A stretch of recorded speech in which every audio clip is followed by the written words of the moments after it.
In the world of the Comanche, becoming a warrior was more than reaching adulthood. It was a journey toward honor. Blood rights, the ultimate symbol of courage, were earned only by those who shed blood in both the hunt and on the battlefield. There were no exceptions, no easy paths. Only after wielding a weapon, facing danger, and emerging victorious could a Comanche man be recognized as a true warrior by his people. War was not a random occurrence, but the core of Comanche culture. It was deeply rooted in their customs, rituals, and beliefs, becoming an inseparable part of life.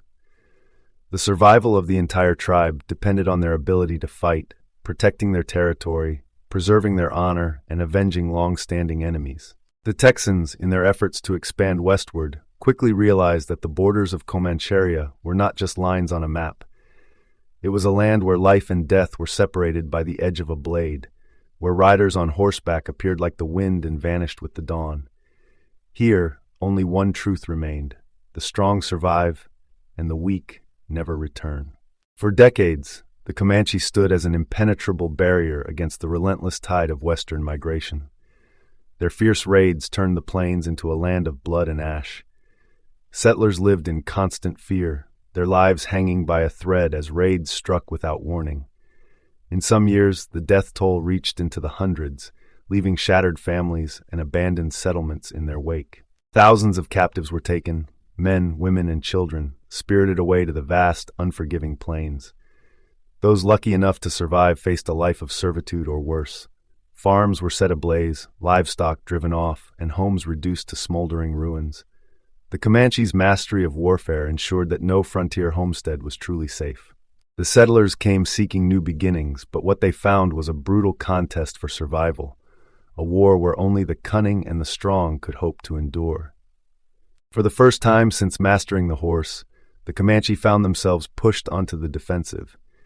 American expansion onto the plains brought a new kind of enemy, Texans hardened by frontier life and more determined than the Spanish they had fought before. The Texas Rangers, realizing the futility of conventional warfare, adopted Comanche tactics.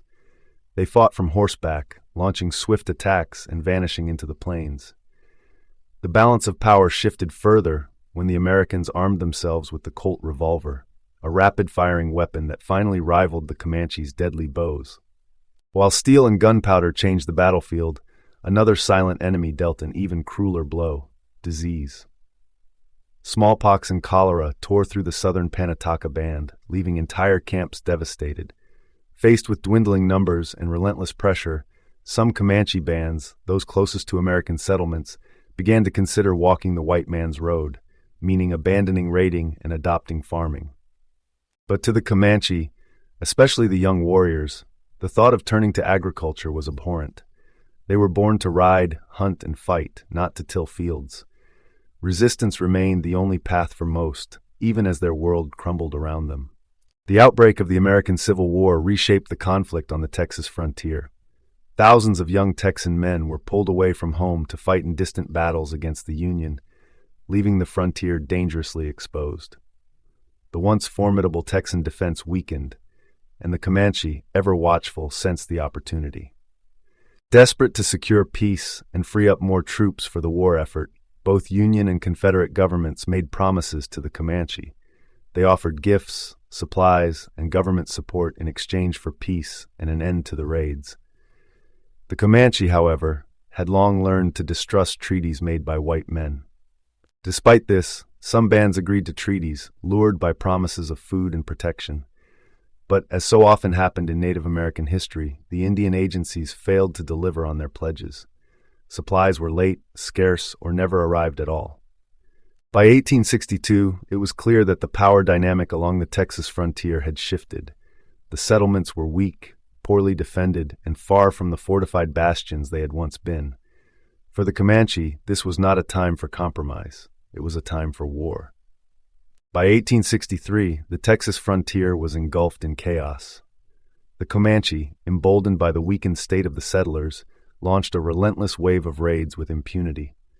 Historian T.R. Fehrenbach described the situation starkly, writing that by 1863, many northwestern counties were under virtual siege.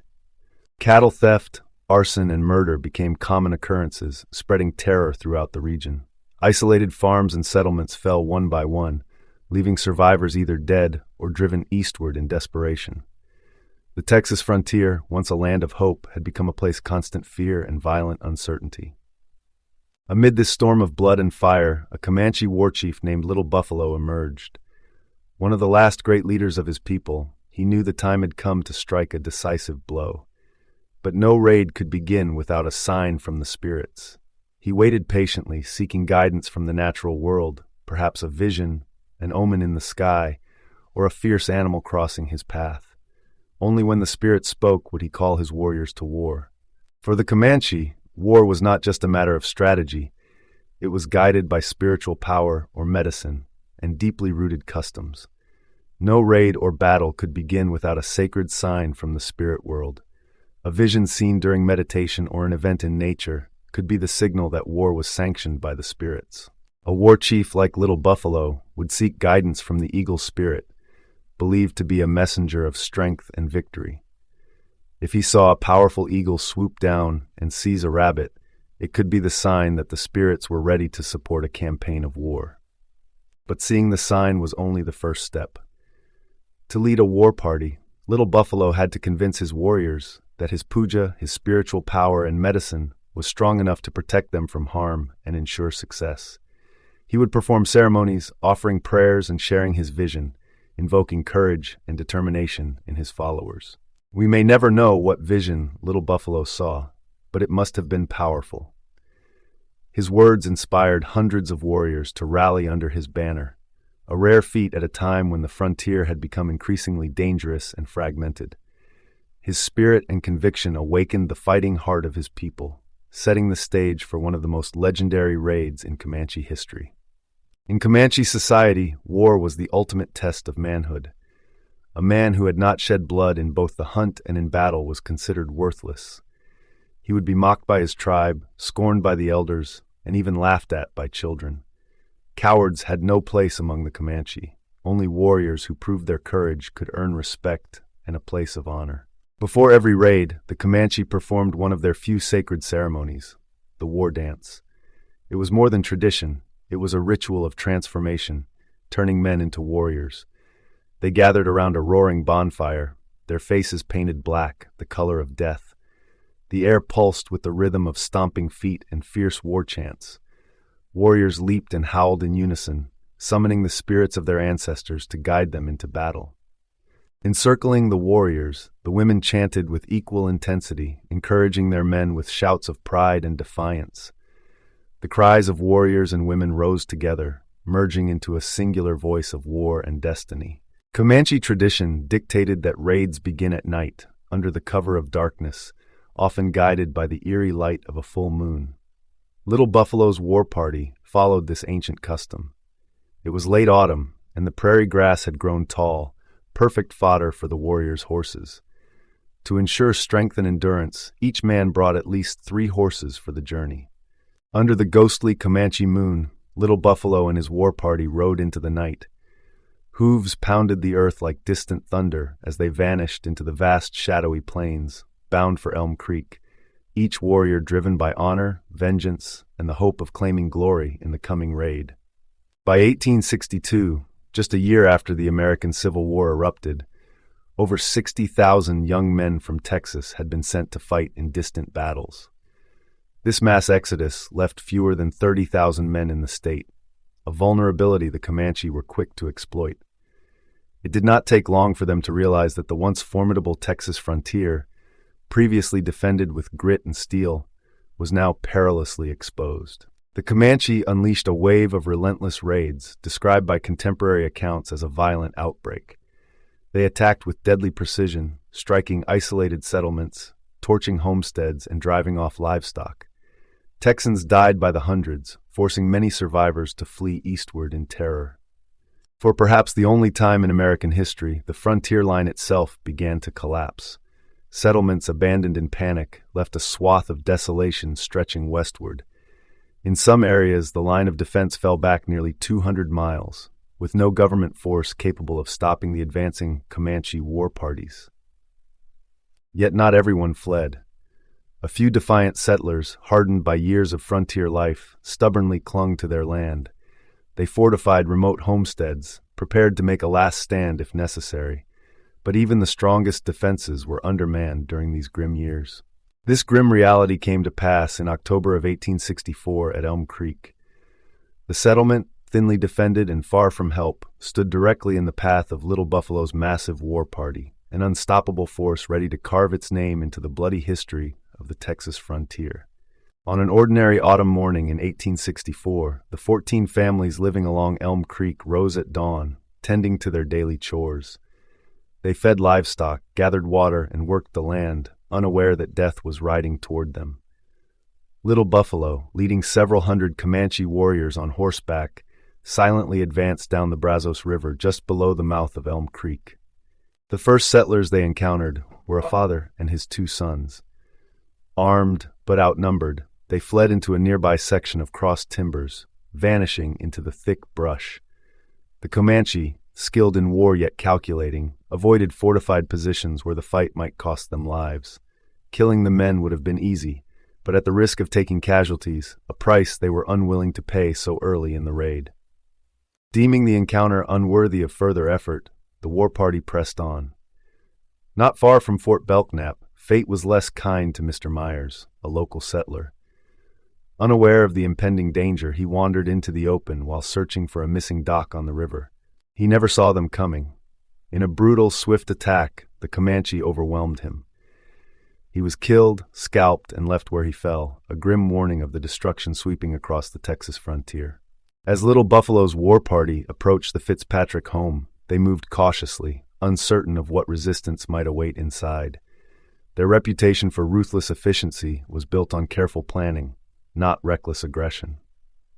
Before they could reach the house, the door burst open, and a white woman armed with a rifle stormed out, screaming defiance at the warriors. Her bravery was undeniable, but her fatal mistake was firing too soon. The shot either missed or deflected harmlessly off one of their buffalo hide shields. In seconds, several Comanche warriors surged forward like unleashed predators. The woman struggled to reload, but was overwhelmed. They brought her down with a flurry of arrows, leaving her lifeless body pierced and motionless in the yard, a grim trophy of war. Inside the house, the war party discovered 3 more women and 5 terrified children, frozen in horror. They were unarmed and defenseless. 7 of them were seized, stripped of their clothing, and tied to the warriors' horses, living spoils of a brutal raid. Only 1 child remained behind, a 12-year-old boy. 2 Comanche warriors quarreled fiercely over who would claim him as a prize. Neither would yield, and in keeping with the merciless logic of their world, they settled the dispute the only way they knew how. They killed the boy, ensuring that neither would have him. After securing captives and leaving the Fitzpatrick home in ruins, Little Buffalo's war party pressed westward, driving deeper into the frontier. With prisoners secured and spirits emboldened by early success, young warriors grew more aggressive, eager to prove themselves and claim further spoils of war. Their next target lay ahead, the home of the Hambies. At this stage of the raid, everything had gone smoothly. The only resistance they had faced so far came from 3 settlers who had fled into the cross timbers earlier. Rather than risk pursuing them into thick cover, the Comanche simply moved on, conserving their strength for more rewarding targets. As they neared the Hamby homestead, the war party split into smaller groups, ready to encircle the farm. But this time, their attack would not be met with helpless victims. Thornton Hamby, a Confederate soldier home on leave after an injury, stood ready alongside his father, the elder Hamby. Both men were mounted and armed, their eyes fixed on the approaching Comanche riders. The Hambys knew the odds; they were hopelessly outnumbered, but retreating without a fight meant certain death. They fought with grim resolve. One man fired while the other held his shot, keeping the Comanche from rushing in while both rifles were reloaded. It was a desperate strategy, but it worked. The Comanche circled, shouting war cries, taunting the Hambys while weaving in and out of rifle range on horseback, trying to provoke the men into wasting ammunition or fleeing in panic. But the Hambys held their ground, retreating slowly, never turning their backs. They knew that if they fled, they would be run down by the Comanche's lightning-fast war horses, earning a swift and brutal end on the blood-stained plains. While Little Buffalo's war party pressed deeper into the Texas frontier, another group of Comanche riders veered toward the isolated homestead of Judge Williams. The judge himself was away on business, leaving his family behind, defenseless and alone. Sensing the coming danger, the family abandoned their home and fled into a nearby thicket, huddling together in terrified silence. Every breath was held, every movement stilled, as they prayed not to be discovered by the ruthless warriors now surrounding their home. From his hiding place, young Henry Williams, the judge's son, witnessed the terrifying scene unfold. Years later, he would recount the horrors he saw that day, images etched forever into his memory. The Comanche showed no mercy to the Williams homestead. They tore through the house like a whirlwind, seizing anything of value. What they could not carry, they destroyed without hesitation. Furniture was smashed, beds were ripped apart, and clothing was scattered across the yard. Livestock met a brutal fate, cattle slaughtered en masse, their lifeless bodies left to rot in the fields. Fire consumed what remained, sending plumes of dark smoke spiraling into the sky, a grim signal that another frontier family had been wiped off the map. For the Williams family, survival had come at the cost of everything they owned. Their home, their security, and their way of life were reduced to ashes in a matter of moments, a cruel reminder of the relentless and unforgiving power of the Comanche war machine. Chaos engulfed the Texas plains as the Comanche war party surged forward. The first group of warriors, still pursuing Thornton and the elder Hamby, collided with a second force sweeping in from another direction. From the western horizon, a lone rider appeared, Doc Wilson, a settler who had risked his life riding ahead to warn nearby homesteads of the advancing war party. Breathing hard and bloodied by the relentless pursuit, Wilson rejoined the Hambys just as the full Comanche horde closed in.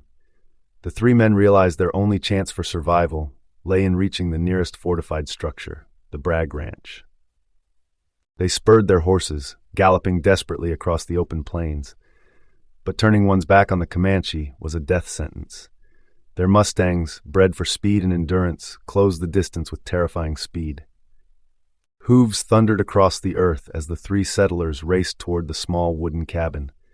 Arrows whistled past them, narrowly missing their targets. As they reached the Bragg Ranch, they hurled themselves from their saddles, sprinting toward the cabin's reinforced door. Doc Wilson held the door open, shouting for the Hambys to get inside. Thornton and his father stumbled through, collapsing onto the cabin floor. Wilson turned to follow, but at that moment, a Comanche arrow struck deep into his chest, piercing his heart. He fell lifeless at the cabin's entrance, fulfilling the Comanche warrior's blood rite, a deadly tradition that demanded bloodshed in both the hunt and in war. His sacrifice bought the Hambys precious moments, but the Comanche were far from finished. The cabin, now a fragile bastion against overwhelming odds, stood alone in the vast and merciless plains. As the Comanche warriors let out thunderous war cries, Doc Wilson stumbled into the cabin, clutching the arrow embedded in his chest. With a final, desperate effort, he yanked it free, coughing up blood before collapsing lifeless on the dirt floor. Behind him, the Hambys slammed the cabin door shut and barricaded it with whatever they could find, knowing the full force of the Comanche war party was gathering outside. The Bragg Ranch cabin was small, just 2 rooms, but built sturdy enough to withstand a short siege. In normal circumstances, a war chief like Little Buffalo might have ordered a withdrawal, unwilling to lose warriors in a costly assault. But not this time. Bloodlust fueled by earlier victories burned in his warriors' veins. They were eager for more trophies, driven by the thrill of conquest. Gunshots cracked from inside the cabin, forcing the Comanche to pull back temporarily. They assumed the settlers' rifles would be empty after a few volleys, giving them the chance to rush the house. Warriors sprinted toward the walls and windows, ready to break through in a single, decisive charge. For the Comanche, killing an enemy with an arrow fulfilled the warrior's sacred blood rites, but touching an enemy, especially in close combat, offered far greater prestige. This act of personal bravery, known to the Plains tribes as counting coup, demonstrated unmatched courage. Even touching a wounded enemy while under fire was considered a mark of honor, worthy of high respect. But as the Comanche rushed the cabin, more gunfire erupted from inside. What they didn't know was that the Hambies weren't alone. Several settler women had taken refuge in the cabin earlier that morning after hearing the distant screams and gunshots from other homesteads. While Thornton and his father took aim from the windows, the women worked frantically behind them, reloading rifles with trembling hands.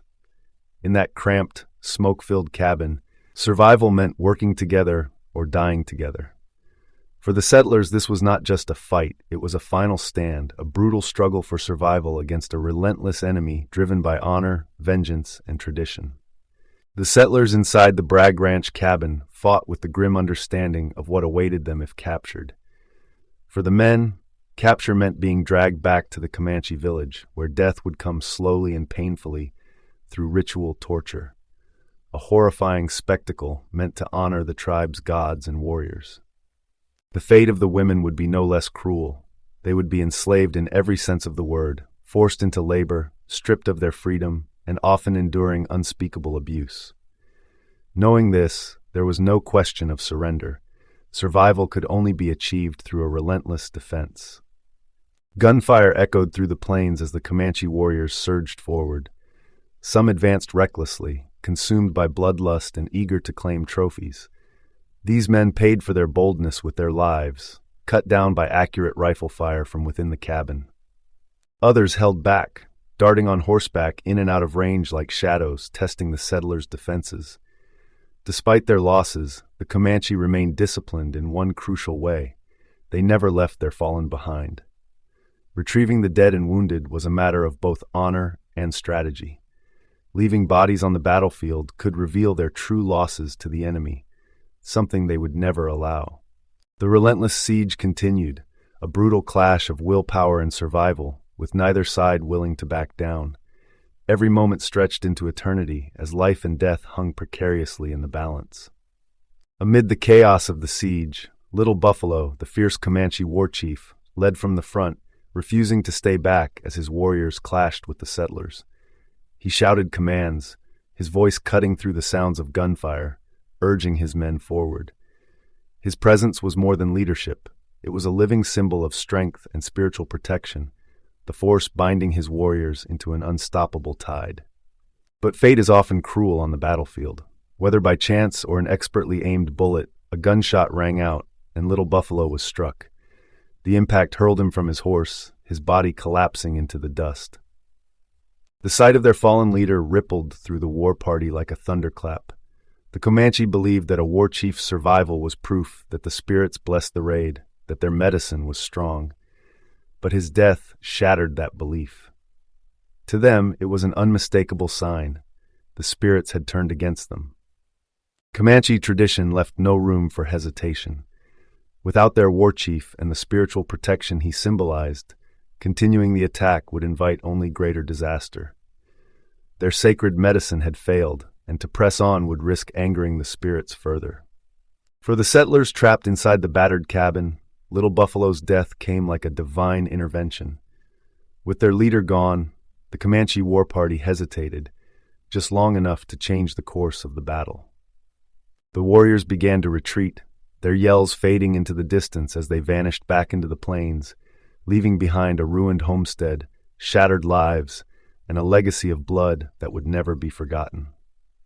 Inside the battered cabin, the settlers were at their breaking point. The elder Hamby lay gravely wounded, his strength drained by the relentless Comanche attacks. He could no longer lift his rifle, leaving only his son Thornton to defend what remained of their fragile fortress. Thornton, though already pierced by several arrows, stubbornly clung to life, driven by sheer will and desperation. His wounds bled freely, each breath a struggle, but he refused to abandon the fight. His fingers tightened around his rifle as he prepared for what he believed would be a final, hopeless stand. Terrified and helpless, most of the women huddled beneath the cabin's wooden beds, their faces etched with fear. They knew too well what fate awaited them if the Comanche broke through the walls, a future of enslavement, abuse, or worse. But then, as swiftly as they had come, the Comanche vanished into the night. Without warning, the war cries ceased and the pounding of hooves faded into the distance. Their disappearance was as sudden and mysterious as their arrival. For the Comanche, retreat was a calculated ritual. Once a raid was over, the return home had to be swift and deliberate. Lingering risked pursuit from armed militias or Texas Rangers. To remain too long was to tempt fate, and with little buffalo dead, their spiritual protection was gone. The settlers, battered and broken but alive, emerged into the shattered remains of what had once been their home. Their survival came at an unbearable cost: wounded bodies, lost loved ones, and a lifetime marked by memories of fire, blood, and survival against impossible odds. Under the cold, watchful gaze of the moon, the Comanche war party began their retreat. Their destination, the vast and familiar lands of Comancheria, where they could vanish into the sprawling plains beyond the reach of any pursuers. The long ride home was as much a part of the raid as the attack itself, a calculated, precise withdrawal designed for survival. Their stolen goods were securely fastened to their pack horses, along with the prisoners, tied with leather thongs and slung across saddles like grim trophies of conquest. Horses taken from settlers were driven alongside the war party, adding to the spoils of war. Following time-honored Comanche tactics, the war party split into smaller groups, scattering across the plains to confuse any pursuit.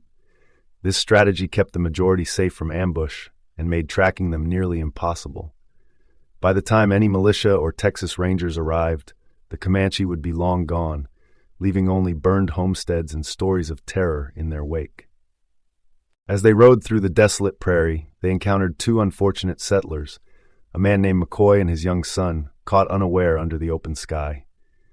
There was no mercy, no hesitation. Both were killed swiftly, and their scalps were taken, destined to become grim trophies displayed on poles back in the Comanche village, a chilling symbol of victory and power. The retreat was relentless. They would ride well into the night, guided by the faint silver glow of the moon. For the Comanche, the journey home was not a retreat born of defeat, but a calculated withdrawal, one last act of dominance over the broken frontier they left behind. As the Comanche war party scattered across the plains, one group rode along the banks of the Peace River, burdened with stolen goods, horses, and captives. Their war paint still gleamed under the pale light of the waning moon, trophies swaying from their saddles, symbols of a successful raid. But fate had one last encounter in store.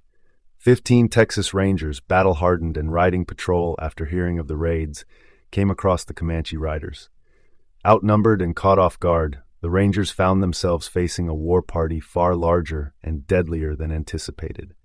The battle that followed was swift and brutal. Out on the open prairie, there was no cover, no place to make a stand. The Comanche warriors, mounted on their lightning-fast Mustangs, encircled the Rangers with terrifying efficiency. Their arrows rained down with lethal precision, forcing the Texans into a desperate fight for survival. 5 Rangers were killed in the ferocious skirmish, their bodies left on the plains as grim reminders of the raid's deadly cost. The survivors fled, battered and bloodied, narrowly escaping the fate that had claimed their comrades. The raid on Elm Creek had followed the brutal formula that defined a classic Comanche raid: swift, overwhelming, and merciless. They struck without warning, claimed everything of value, and disappeared into the vast expanse of the plains, leaving behind scorched earth, shattered lives, and a haunting legacy of frontier warfare. They came silently, cloaked by the pale glow of the moon, moving like shadows across the endless plains. The Comanche war party struck with the precision of seasoned predators, swift, lethal, and merciless. They killed without hesitation, looted everything of value, and seized prisoners destined for lives of bondage or worse. Their trophies, scalps, weapons, and stolen horses symbolized triumph and vengeance. Every act of violence, every smoldering ruin left behind, was both a declaration of dominance and a warning to all who dared to settle the unforgiving frontier. But even the fiercest warriors knew when the spirits turned against them. The death of Little Buffalo and the fierce resistance at Bragg Ranch signaled that their sacred medicine no longer offered protection. To remain would risk losing everything. As swiftly as they had come, the Comanche vanished into the darkness, retreating into the vast wilderness.